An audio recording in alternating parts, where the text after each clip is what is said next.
ലോകത്തിലെ തന്നെ ഏറ്റവും വലിയ കത്തോലിക്ക രാജ്യമാണ് ബ്രസീൽ. ഈ ബ്രസീലിൽ കത്തോലിക്ക വിശ്വാസികളുടെ എണ്ണത്തിൽ അഭൂതപൂർവമായ കുറവുണ്ടാകും. ലാറ്റിൻ അമേരിക്കൻ രാജ്യമായ ബ്രസീൽ ലോകത്തിലെ തന്നെ 5ാമത്തെ വലിയ രാജ്യമാണ്. മാത്രവുമല്ല ഏറ്റവും കൂടുതൽ കത്തോലിക്ക വിശ്വാസികളുള്ള രാജ്യവുമാണ് ബ്രസീൽ. എന്നാൽ ഏറ്റവും പുതിയ കണക്കുകൾ അനുസരിച്ച് ബ്രസീലിൽ കത്തോലിക്ക വിശ്വാസികളുടെ എണ്ണത്തിൽ വൻതോതിലുള്ള കുറവുണ്ടാകും. ബ്രസീലിലെ ഏറ്റവും പുതിയ സെൻസസ് വിവരങ്ങൾ കഴിഞ്ഞയാഴ്ചയാണ് പുറത്തു വന്നത്. ഈ കണക്കുകൾ അനുസരിച്ച് അടുത്ത 10 വർഷത്തിനകം കത്തോലിക്ക സഭ ബ്രസീലിൽ 2ാം സ്ഥാനത്തേക്ക് മാറ്റപ്പെടുമെന്നാണ്. എന്താണ് പുതിയ കണക്കുകൾ? എന്തുകൊണ്ടാണ് കത്തോലിക്ക സഭയിൽ നിന്ന് വിശ്വാസികൾ കൊഴിഞ്ഞു പോകുന്നത്? ഈ പ്രതിഭാസം ബ്രസീലിൽ എന്ത് സ്വാധീനമാണ് ചെലുത്തുവാൻ പോകുന്നത്? നമുക്ക് പരിശോധിക്കാം. Brazilian institute of geography and statistics പുറത്തുവിട്ട കണക്കുകൾ പ്രകാരം കഴിഞ്ഞ ഏതാനും ദശകങ്ങളായി ബ്രസീലിൽ കത്തോലിക്ക വിശ്വാസികളുടെ ശതമാന കണക്കിൽ തുടർച്ചയായ കുറവുണ്ടാകുകയാണ്. 1970 ബ്രസീലിലെ ജനസംഖ്യയിൽ 92% ആളുകളും കത്തോലിക്ക വിശ്വാസികളായിരുന്നു. 2010 ആയപ്പോഴേക്കും അത് 64.6% കുറഞ്ഞു. 2022 ഏറ്റവും പുതിയ കണക്കുകളാണ് ഇപ്പോൾ പുറത്തു വന്നിരിക്കുന്നത്. അതനുസരിച്ച് കത്തോലിക്ക വിശ്വാസികളുടെ എണ്ണം 56% എത്തിയിരിക്കുന്നു. ഇത് ഇങ്ങനെ മുന്നോട്ട് പോയാൽ 2035 ആകുമ്പോഴേക്ക് പ്രൊട്ടസ്റ്റന്റ് വിശ്വാസികളുടെ എണ്ണം കത്തോലിക്ക വിശ്വാസികളെക്കാൾ കൂടുതലായി മാറുമെന്നാണ് കണക്കാക്കപ്പെടുന്നത്. കത്തോലിക്ക സഭയുടെ അംഗത്വം 38%ലേക്കും പ്രൊട്ടസ്റ്റന്റുകാർ 39%ലേക്കും വർദ്ധിക്കുമെന്നാണ് പ്രഡിക്ഷൻ. ബ്രസീലിലെ ക്രൈസ്തവ സഭയുടെ ചരിത്രം പരിശോധിച്ചാൽ 16ാം നൂറ്റാണ്ടിന്റെ തുടക്കം മുതൽ കൊളോണിയൽ കാലഘട്ടത്തിൽ ജെസ്യൂട്ട് മിഷണറിമാരാണ് തദ്ദേശീയരായ ബ്രസീലുകാർക്കിടയിൽ കത്തോലിക്ക വിശ്വാസം പ്രചരിപ്പിച്ചത്. മതസ്വാതന്ത്ര്യം ഉണ്ടായിരുന്നില്ല എന്ന് തന്നെ പറയാം. പോർച്ചുഗീസിൽ നിന്ന് കുടിയേറ്റക്കാരായി എത്തിയ എല്ലാവരും തന്നെ, അല്ലെങ്കിൽ ബ്രസീലിനെ കൈയടക്കി വെച്ച എല്ലാവരും തന്നെ കത്തോലിക്കരായിരുന്നത് കൊണ്ട് എല്ലാ ആളുകളും കത്തോലിക്ക വിശ്വാസത്തോട് ബന്ധിതരായി നിൽക്കണമെന്നായിരുന്നു അവിടുത്തെ നിയമം. എല്ലാ വ്യക്തികളും സഭയ്ക്ക് ദശാംശം നൽകുവാൻ ബാധ്യസ്ഥരായിരുന്നു. ബ്രസീലിയൻ സ്വാതന്ത്ര്യത്തിന് ശേഷം 1824 ആദ്യത്തെ ഭരണഘടന മതസ്വാതന്ത്ര്യം അവതരിപ്പിച്ചു. പക്ഷേ അപ്പോഴും കത്തോലിക്ക സഭ അവിടെ വളരെ ശക്തമായിരുന്നു. കത്തോലിക്ക സഭ തന്നെയായിരുന്നു ബ്രസീലിന്റെ ഔദ്യോഗിക മതമായി നിലനിർത്തപ്പെട്ടിരുന്നത്. ബ്രസീലിയൻ സർക്കാർ കത്തോലിക്ക പുരോഹിതന്മാർക്ക് ശമ്പളം നൽകുന്നത് പോലെയുള്ള കാര്യങ്ങളെല്ലാം നടന്നുകൊണ്ടേയിരുന്നു. 1891 ആദ്യത്തെ റിപ്പബ്ലിക്കൻ ഭരണഘടന മതത്തെ സ്റ്റേറ്റിൽ നിന്ന് വേർതിരിക്കുകയും നിയമസംഹിതകളിലെല്ലാം എല്ലാ മതങ്ങൾക്കും തുല്യമായ അവകാശങ്ങൾ നൽകുകയും ചെയ്തു. എങ്കിലും 1970 വരെ കത്തോലിക്ക സഭ രാജ്യത്തെ എല്ലാ കാര്യങ്ങളിലും ശക്തമായ സ്വാധീനം ചെലുത്തിക്കൊണ്ടേയിരുന്നു എന്നുള്ളതാണ് യാഥാർത്ഥ്യം. ഇനി പ്രൊട്ടസ്റ്റന്റ് സഭകളുടെ ആവിർഭാവത്തെക്കുറിച്ച് നോക്കിയാൽ 19ാം നൂറ്റാണ്ടിന്റെ 2ാം പകുതിയോടുകൂടിയാണ് അമേരിക്കൻ മിഷണറിമാർ പ്രൊട്ടസ്റ്റന്റ് വിശ്വാസം ബ്രസീലിൽ എത്തിക്കുന്നത്. 20ാം നൂറ്റാണ്ടിന്റെ അവസാന പകുതിയിലാണ് ബ്രസീലിൽ ഇവാഞ്ചലിക്കൽ പ്രൊട്ടസ്റ്റന്റ് വിശ്വാസം ശക്തി പ്രാപിക്കുന്നത്. പ്രത്യേകിച്ച് പെന്തക്കോസ്ത് സഭകളുടെ ആവിർഭാവത്തോടുകൂടെ വലിയ ശക്തമായ വേരോട്ടമാണ് പെന്തക്കോസ്ത് സഭകൾക്ക്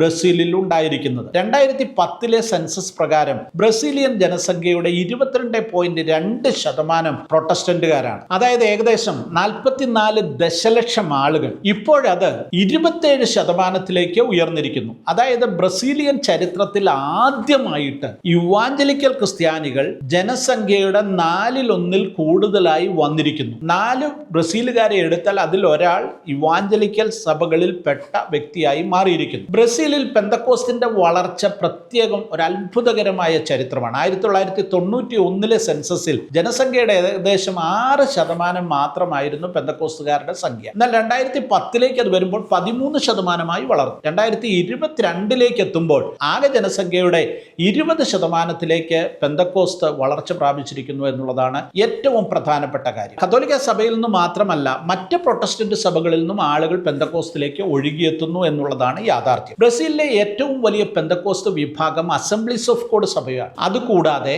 തദ്ദേശീയമായ കോൺഗ്രസോ ക്രിസ്ത്യാനോ ബ്രസീൽ എന്നറിയപ്പെടുന്ന ഒരു പ്രാദേശിക സഭയ്ക്ക് ധാരാളം സഭകളുണ്ട്. കൂടാതെ Christian congregation, universal church of the kingdom of God, God is love church, new life church, four square church തുടങ്ങിയ സഭകൾക്കെല്ലാം ധാരാളം സഭകൾ അവിടെയുണ്ട്. ശക്തമായ വേരോട്ടമുണ്ട്. ഇത് കൂടാതെ നിയോ പെന്തക്കോസ്റ്റൽ മൂവ്മെന്റുകൾ, അതായത് നമ്മുടെ നാട്ടിലെ ഭാഷയിൽ പറഞ്ഞാൽ ന്യൂ ജനറേഷൻ സഭകൾ, പെന്തക്കോസ്റ്റ് സഭകൾ കൂണ് പോലെ ബ്രസീലിലുടനീളം മുളച്ചു പൊങ്ങുന്നു എന്നുള്ളതാണ് യാഥാർത്ഥ്യം. അവിടേക്കെല്ലാം ധാരാളം ആളുകൾ ഒഴുകിയെത്തുന്നു. അത് കത്തോലിക്ക സഭയിൽ നിന്നും മാത്രമല്ല, മറ്റു മതങ്ങളിൽ നിന്നും അതുപോലെ തന്നെ പ്രൊട്ടസ്റ്റന്റ് വിഭാഗങ്ങളിൽ നിന്നുമെല്ലാം ആളുകൾ ഈ സഭകളിലേക്ക് ഒഴുകിയെത്തുന്നു എന്നുള്ളതും യാഥാർത്ഥ്യമാണ്. ഇത് സംബന്ധിച്ച് പഠനം നടത്തുന്നവർ ചൂണ്ടിക്കാണിക്കുന്ന മറ്റൊരു കാര്യമുണ്ട്. ഇപ്പോൾ ഈ കത്തോലിക്ക സഭയുടെ എണ്ണം പറയുന്ന ഇത് കൃത്യമായിരിക്കണമെന്നില്ല. കാരണം കത്തോലിക്ക സഭാംഗങ്ങളായിരിക്കുന്ന പല വീടുകളിൽ നിന്നും ആളുകൾ ഈ പ്രാദേശിക പെന്തക്കോസ്ത് സഭകളിൽ ഒഴുകിയെത്തുന്നു. അവരവരുടെ സഭാ മെമ്പർഷിപ്പ് മാറ്റിയിട്ടില്ലായിരിക്കാം, പക്ഷേ അവർ റെഗുലറായിട്ട് ആരാധനയ്ക്ക് വേണ്ടി പോകുന്നത് പെന്തക്കോസ്ത് സഭകളിലാണ്, ഈ നിയോ പെന്തക്കോസ്റ്റൽ സഭകളിലാണ്.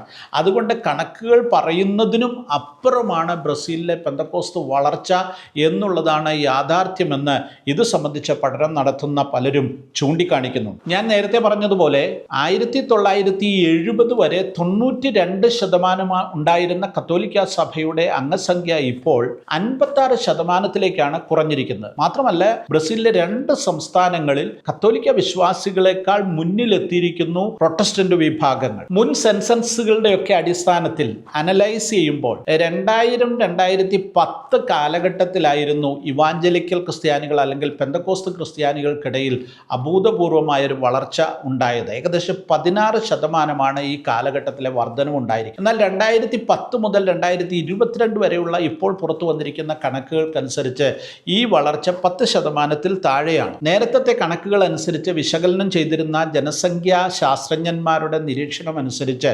2032 തന്നെ കത്തോലിക്ക വിശ്വാസികളുടെ എണ്ണത്തെക്കാൾ കൂടുതൽ പ്രൊട്ടസ്റ്റന്റ് വിശ്വാസികൾ എത്തിച്ചേരും എന്നുള്ളതായിരുന്നു. എന്നാൽ ഇപ്പോഴത്തെ പുതിയ കണക്കനുസരിച്ച് അതിൻ്റെ വേഗം ഒരല്പം കുറഞ്ഞിട്ടുണ്ട്. 2035 ശേഷം മാത്രമേ അങ്ങനെ സംഭവിക്കുവാൻ സാധ്യതയുള്ളൂ എന്നാണ് പുതിയ കണക്കുകൾ സൂചിപ്പിക്കുന്നത്. എങ്കിലും ബ്രസീലിനെ പെന്തക്കോസ്ത് കീഴടക്കുകയാണ്. ഈ മാറ്റത്തിന് പിന്നിൽ നിരവധി കാരണങ്ങളുണ്ട്. അതിൽ പ്രധാനപ്പെട്ടവ ഒന്ന് ചൂണ്ടിക്കാണിച്ചിട്ട് അവസാനിപ്പിക്കാം. ഒന്നാമതായി, പെന്തക്കോസ്ത് ഇവാഞ്ചലിക്കൽ സഭകൾ വളരെ സജീവമായി സുവിശേഷ പ്രവർത്തനങ്ങളിൽ ഏർപ്പെടുന്നു. അവരുടെ ആരാധനാ രീതികൾ കൂടുതൽ ആധുനികവും സംഗീതത്തിന് വലിയ പ്രാധാന്യം നൽകുന്നതുമാണ്. ഇത് യുവതലമുറയെ സഭയിലേക്ക് വളരെ പെട്ടെന്ന് ആകർഷിക്കുന്നു എന്നുള്ളതാണ് ഏറ്റവും പ്രധാനപ്പെട്ട ഒരു കാര്യം. രണ്ടാമതായിട്ട്, സാമൂഹികവും സാമ്പത്തികവുമായ ഘടകങ്ങൾ. ദാരിദ്ര്യവും അസമത്വവും കുറ്റകൃത്യങ്ങളും ഒക്കെ നിറഞ്ഞതാണ് ബ്രസീലിയൻ പൊതുസമൂഹം.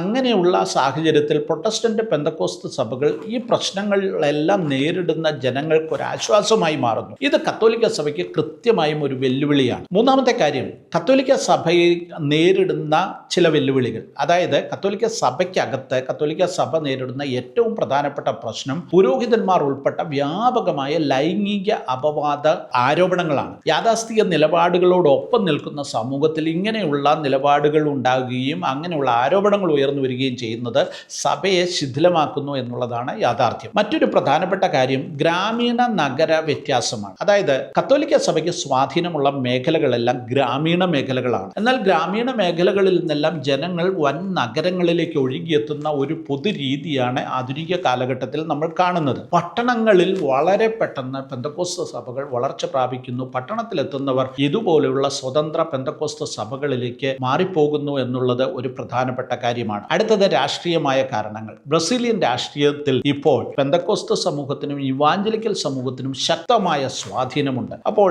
ഗവൺമെന്റിന്റെ തീരുമാനങ്ങൾ പെന്തക്കോസ്ത് സമൂഹത്തിനും ഇവാഞ്ചലിക്കൽ സമൂഹത്തിനും അനുകൂലമാക്കി മാറ്റുവാൻ ഈ നേതാക്കന്മാർക്ക് സാധിച്ചിരിക്കുന്നു എന്നുള്ളത് ഏറ്റവും പ്രധാനപ്പെട്ട കാര്യമാണ്. ഇതെല്ലാം പല ഘടകങ്ങൾ ഒന്നിച്ചു കൂടുമ്പോൾ പെന്തക്കോസ്ത് വളർച്ച ത്വരിതഗതിയിലായിരിക്കുന്നു. കത്തോലിക്ക സഭയുടെ അംഗസംഖ്യ വല്ലാതെ കുറഞ്ഞു പോകുന്നു. ശരിയാണ്, യാഥാർത്ഥ്യമാണ്. ബ്രസീലിനെ പെന്തക്കോസ്ത് കീഴടക്കിക്കൊണ്ടേയിരിക്കുന്നു. ഹാലലിയ പബ്ലിക്കേഷൻ്റെ 3 പുസ്തകങ്ങൾ ഞാൻ നിങ്ങളെ പരിചയപ്പെടുത്താം. ഈ 3 പുസ്തകങ്ങളും ഞാൻ തന്നെ എഴുതിയിട്ടുള്ളതാണ്.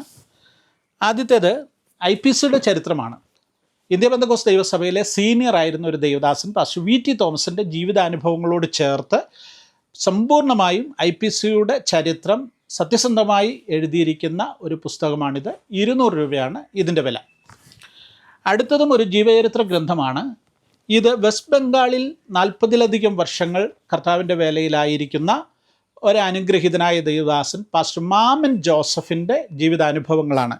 ഇതിൻ്റെ പേര് ഡാർജിലിംഗ് താഴ്വരയിലെ സുവിശേഷ വിപ്ലവം എന്നാണ്. സമഗ്രമായി ഇന്ത്യൻ മിഷനെക്കുറിച്ച് ഇതിനകത്ത് പരാമർശിക്കുന്നുണ്ട്. വളരെ മനോഹരമായ ഒരു ജീവചരിത്ര ഗ്രന്ഥം. ഇതിൻ്റെ വില 300 രൂപയാണ്.